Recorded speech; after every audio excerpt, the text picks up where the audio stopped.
Assalamualaikum warahmatullahi wabarakatuh. Halo kawan-kawan semuanya. Sebelum masuk ke dalam pembahasan, saya akan menjelaskan tujuan pembuatan video ini.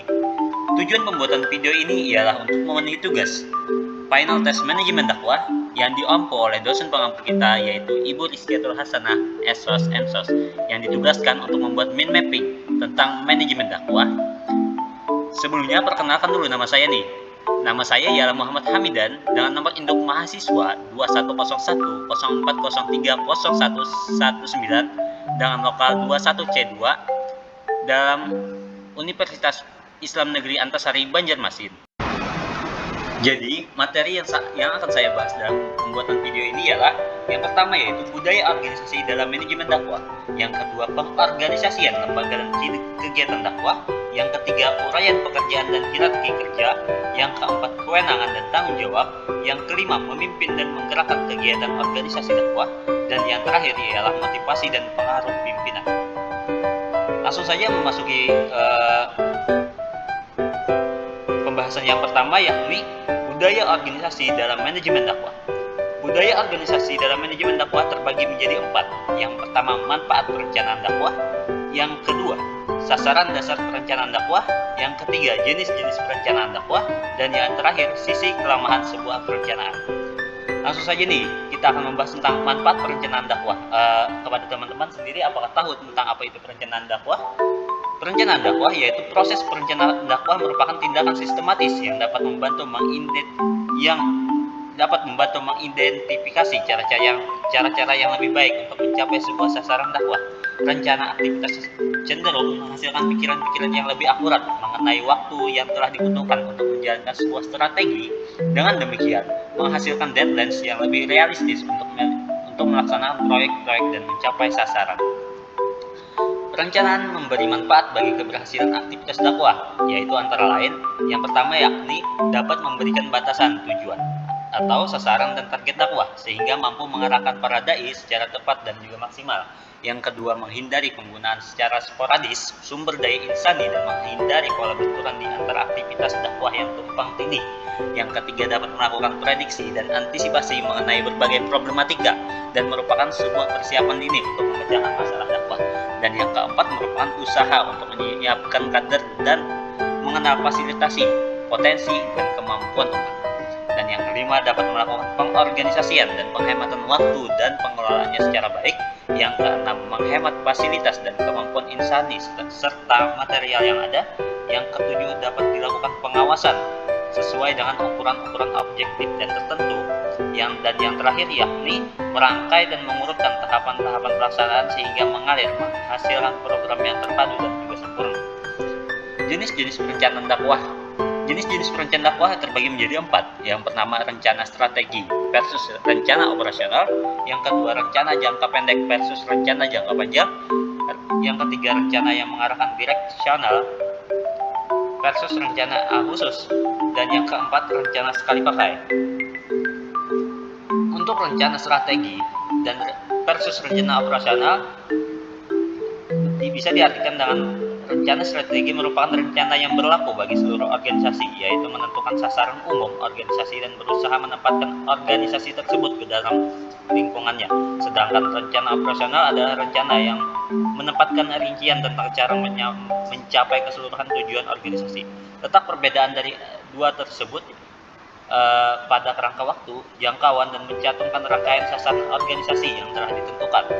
Dan yang kedua yakni rencana jangka pendek versus rencana jangka panjang. Rencana jangka pendek adalah rencana dalam asumsi kerangka waktu paling tidak selama 1 tahun, sedangkan rencana jangka panjang adalah rencana dengan kerangka batas waktu 3 tahun ke atas. Untuk jangka menengah adalah periode waktu di antara keduanya. Dalam program organisasi dakwah, klasifikasi waktu ini bisa berlangsung secara sangat fleksibel, disesuaikan dengan kebutuhan umat atau kondisi yang berlaku. Yang ketiga yakni rencana yang mengarahkan atau directional use, rencana khusus. Rencana khusus adalah sebuah rencana yang telah dirumuskan dengan jelas serta tidak menyediakan ruang bagi interpretasi. Misalnya seorang manajer dakwah berusaha untuk lebih gencar menggalakkan program dakwahnya karena melihat kondisi masyarakat tertentu yang mengkhawatirkan. Dan yang terakhir yakni rencana sekali pakai. Rencana sekali pakai atau yang biasa disebut dengan frekuensi penggunaan adalah rencana yang digunakan sekali saja yang secara khusus dirancang untuk memenuhi kebutuhan-kebutuhan situasi khusus dan diciptakan sebagai respon terhadap keputusan-keputusan yang tidak terprogram yang diambil oleh para manajer.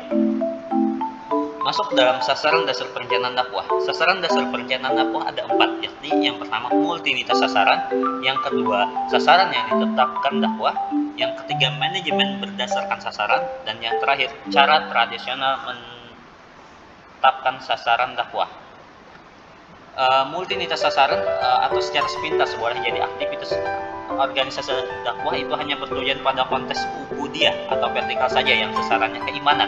Dengan kata lain, sasaran dakwah diorientasikan untuk mengislamkan yang belum Islam, menambah keimanan bagi yang sudah beriman, dan memberikan jawaban umat pada permasalahan kehidupan beragama. Yang kedua yakni sasaran yang ditetapkan oleh dakwah. Sasaran yang ditetapkan adalah pernyataan resmi sebuah organisasi agar dipercaya oleh publik sebagai sasarannya. Dalam organisasi dakwah, sasaran ini bisa dibentuk dalam sebuah pamflet, selebaran, dan buletin yang dikeluarkan. Pada tataran ini, seorang manajer dakwah bertanggung jawab terhadap statement yang telah dikeluarkan jika terjadi masalah atau konflik dari si matku. Yang ketiga, yakni manajemen berdasarkan sasaran. Pada manajemen berdasarkan sasaran ini merupakan salah satu manajemen yang banyak digunakan oleh organisasi-organisasi. Manajemen berdasarkan sasaran atau bisa disebut dengan MBO, Management by Objective, yaitu sistem manajemen di mana sasaran kinerja yang terperinci ditentukan bersama-sama oleh anak buah dengan pimpinan mereka. Dan yang terakhir yakni cara tradisional menetapkan sasaran dakwah. Sasaran dakwah secara tradisional bertujuan untuk memandu dan mengontrol arah yang sudah ditetapkan para manajer. Adapun pengertian penetapan secara tradisional ada sasaran ditetapkan, kemudian diklasifikasi menjadi sub-sasaran untuk setiap hierarki organisasi.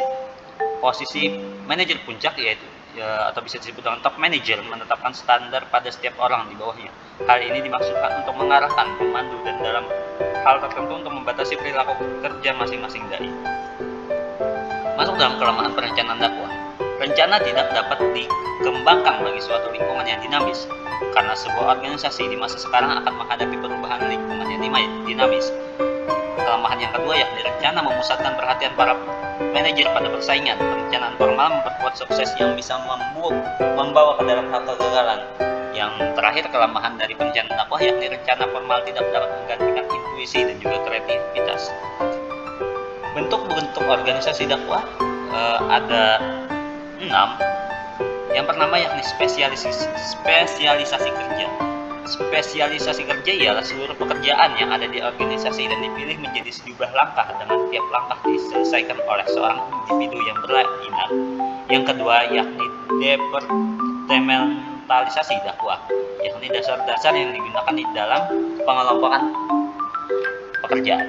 Yang ketiga yakni rantai komando, garis yang tidak putus dari wewenang yang menjalur dari puncak organisasi ke tingkat terbawah sebuah organisasi sehingga memperjelas siapa melapor ke siapa, misalnya kepada siapakah saya bertanggung jawab. Begitu teman-teman. Yang keempat, rentang kendali, hal yang penting dalam menentukan struktur organisasi karena dalam hal ini manajer puncak menentukan banyaknya manajer dan tingkatan yang dimiliki sebuah organisasi. Yang kelima, sentralisasi dan desentralisasi. Sentralisasi dan desentralisasi ialah ciri dari sebuah organisasi. Yang sentralisasi ialah struktural yang secara inherent berbeda dari organisasi yang didesentralisasikan. Dalam suatu organisasi desentralisasi, tindakan dapat diambil lebih cepat untuk memecahkan masalah. Lebih banyak orang yang memberikan masukan ke dalam keputusan. Dan yang terakhir yakni formalisasi dakwah. Formalisasi dakwah mengacu sampai tingkat mana pekerjaan dalam organisasi itu dibakukan, teman-teman. Untuk desain pengorganisasian sendiri yakni diawali dengan spesialisasi dakwah, yang dilanjutkan dengan formalisasi dari dakwah, sentralisasi, dan terakhir desentralisasi. Strategi dan struktur dakwah terbagi menjadi 2 bagian, teman-teman. Yang pertama yakni inovasi dana perilaku dakwah, yang kedua yakni minimalisasi daya. Komunikasi dan desain organisasi dan tujuan pengorganisasian yang pertama yakni komunikasi. Komunikasi diperlukan di setiap perorangnya, baik secara individu ataupun secara sosial, teman-teman. Komunikasi merupakan proses dari hubungan antar individu atau organisasi dalam menyampaikan informasi dengan menggunakan lembaga dan sudah saling disetujui. Yang kedua yakni tujuan. Setiap organisasi harusnya selalu memiliki tujuan, teman-teman. Pengorganisasian atau al-tahzim dalam pandangan Islam bukan semata-mata merupakan wadah, akan tetapi lebih menekankan bagaimana pekerjaan dapat dilakukan secara rapi, teratur, dan juga sistematis. Pengorganisasian adalah seluruh proses pengelompokan orang-orang, alat-alat tugas, tanggung jawab, dan wewenang sedemikian rupa sehingga tercipta suatu organisasi yang dapat digerakkan sebagai suatu kesatuan dalam rangka mencapai suatu tujuan yang telah ditentukan. Masuk pembahasan yang kedua yakni uraian pekerjaan dan hierarki kerja. Uraian pekerjaan dan hierarki kerja terbagi menjadi 3 bagian, yakni manajemen puncak, manajemen menengah, dan manajemen lini pertama. Manajemen puncak yakni adalah tingkatan manajemen yang paling tertinggi pada suatu organisasi perusahaan serta memiliki tanggung jawab langsung kepada pemilik perusahaan. Umumnya manajemen puncak hanya bekerja pada suatu tatanan konseptual dan pemikiran. Manajer puncak memiliki wewenang paling besar di antara manajer yang lain. Manajer puncak terbagi menjadi 3 bagian. Yang pertama General Manager, yang kedua Chief Executive Officer atau bisa disebut dengan CEO, yang terakhir yakni Presiden Direksi. General Manager atau manajer umum adalah seorang yang bertanggung jawab pada seluruh bagian atau fungsional suatu perusahaan atau organisasi. Beberapa manajemen di bawah naungan GM, di antara manajer marketing, manajer keuangan, atau manajer lainnya yang ada di perusahaan. Kinerja mereka nantinya akan direview dan evaluasi oleh General Manager. Bisa dibilang GM adalah atasan dari manajer divisi di sebuah perusahaan, makanya tugas GM sangat banyak dan juga berat. Posisi GM berada di bawah naungan Presiden Direktur, maka ia harus mampu membuat keputusan dan bertanggung jawab atas terwujudnya tujuan perusahaan. Chief Executive Officer.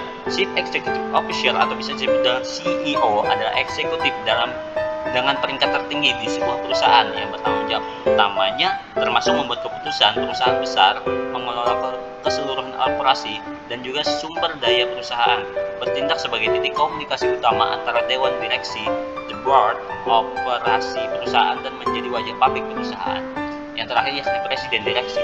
Presiden Direksi atau disebut pula sebagai direktur utama adalah jenjang tertinggi dalam perusahaan atau administrator yang diberi tanggung jawab untuk mengatur keseluruhan suatu organisasi.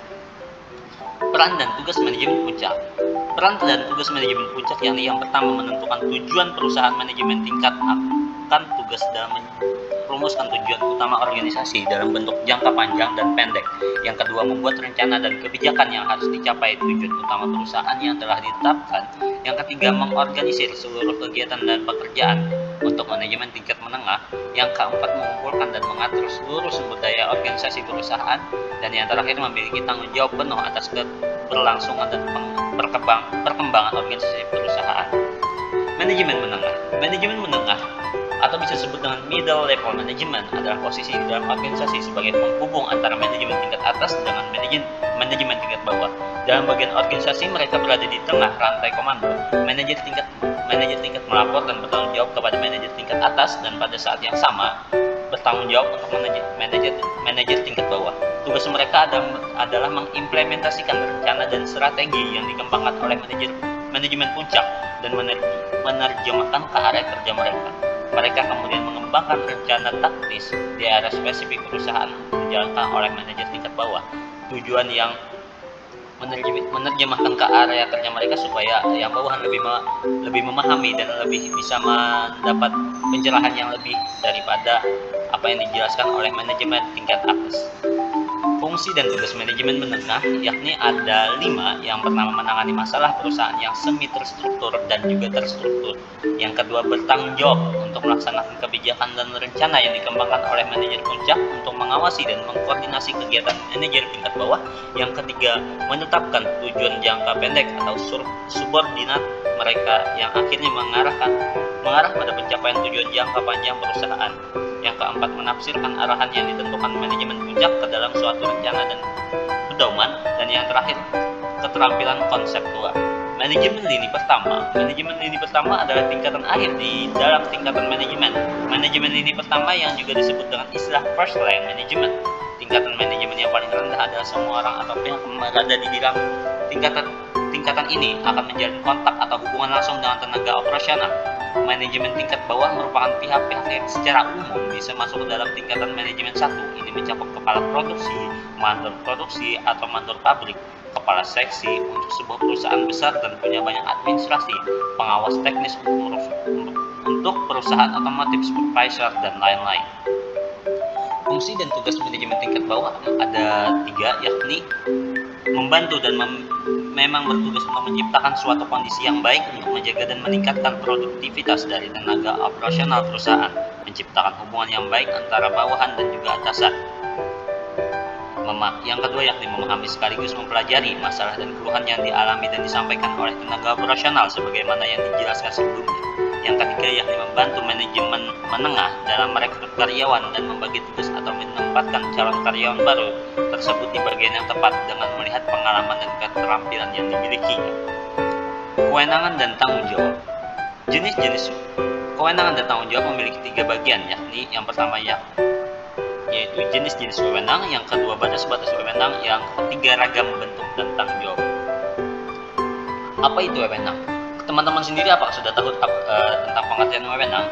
Di sini saya akan menjelaskan dengan pengertian itu. Apa itu wewenang? Yaitu wewenang merupakan hak dan kekuasaan pemegang jabatan untuk memilih, mengambil sikap atau tindakan tertentu dalam melaksanakan tugas dan mempunyai peranan sebagai penyeimbang terhadap tanggung jawab guna mendukung berhasilnya pelaksanaan tugas.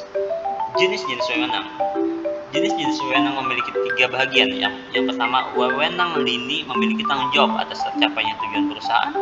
Yang kedua, staf fungsi yang tidak menyumbangkan secara langsung pencapaian tujuan perusahaan, tetapi melakukannya secara tidak langsung dengan membantu dan memberikan fasilitas saran kepada pelaksana fungsi ini. Dan yang terakhir, wewenang fungsi memiliki hak untuk memerintah bagian-bagian yang lain sepanjang mengenai hal-hal yang khusus. Batas wewenang. Batas wewenang terbagi menjadi 2 bagian dan akan beranak di sana ya. Yang pertama yakni lembaga. Lembaga mempunyai 2 bagian lagi, yakni pembatasan hukum dan juga teknologi. Dan yang kedua fisik. Fisik terbagi menjadi 3 bagian lagi, yakni partnership agreement, yang kedua ilmiah, yang ketiga ekonomi. Macam-macam bentuk tanggung jawab. Saya di sini mengambil ada 4 bagian, yakni yang pertama tanggung jawab kepada Tuhan, tanggung jawab kepada diri sendiri, tanggung jawab kepada keluarga, dan juga tanggung jawab kepada sosial dan juga negara. Memimpin dan menggerakkan kegiatan organisasi dakwah.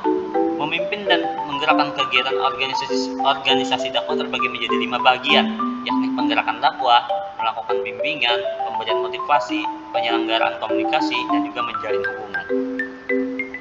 Penggerak dari istilah memimpin dan menggerakkan kegiatan organisasi dakwah itu secara garis besarnya ialah yang pertama dari penggerakan dakwah merupakan inti dari manajemen dakwah.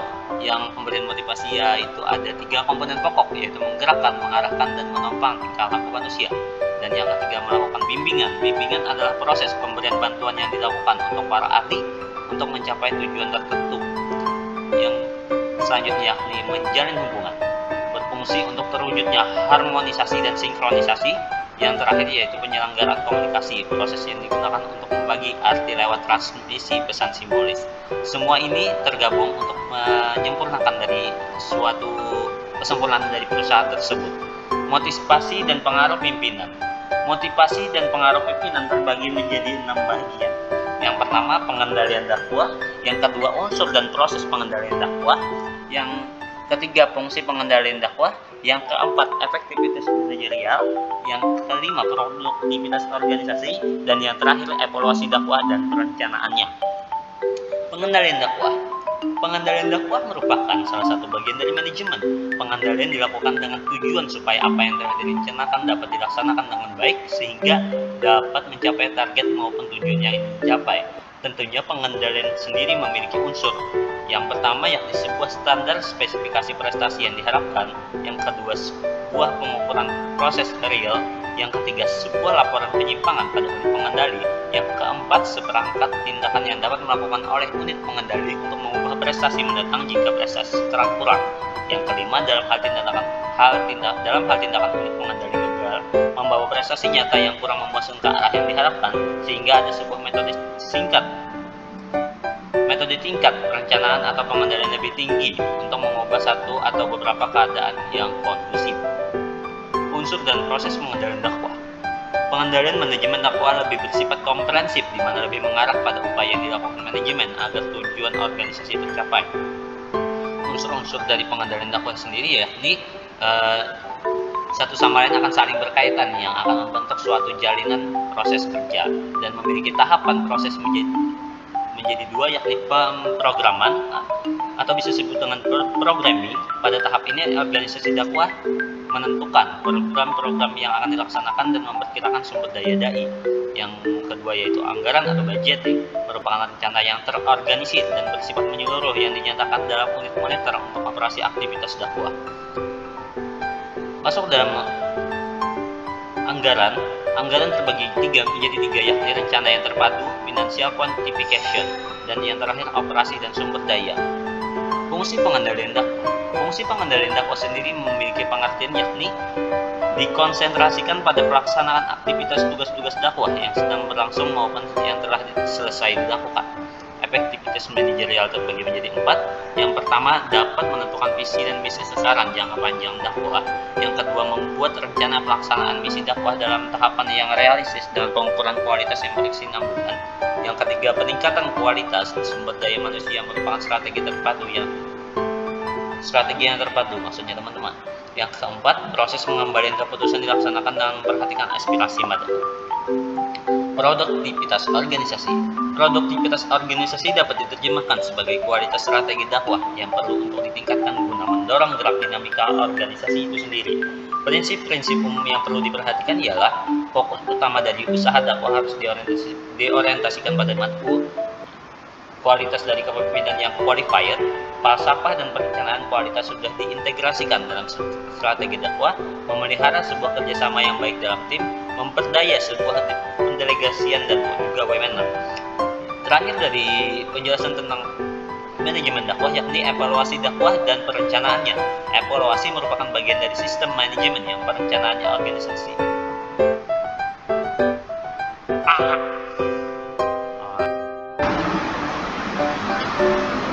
Sesi yang terakhir yakni evaluasi dakwah dan juga perencanaannya. Evaluasi merupakan bagian dari sistem manajemen, yaitu perencanaan, organisasi, pelaksanaan, monitoring, dan juga evaluasi. Evaluasi dakwah dilakukan untuk memberikan penilaian kepada orang yang dinilai dan orang yang menilai atau pimpinan dakwah tentang informasi mengenai hasil karya dan untuk mencapai konklusi dakwah yang evaluatif dan memberi pertimbangan mengenai hasil karya serta untuk mengembangkan karya dalam sebuah program. Sekian dari saya. Wabillahi taufiq wal hidayah wa ridha wal inayah. Assalamualaikum warahmatullahi wabarakatuh.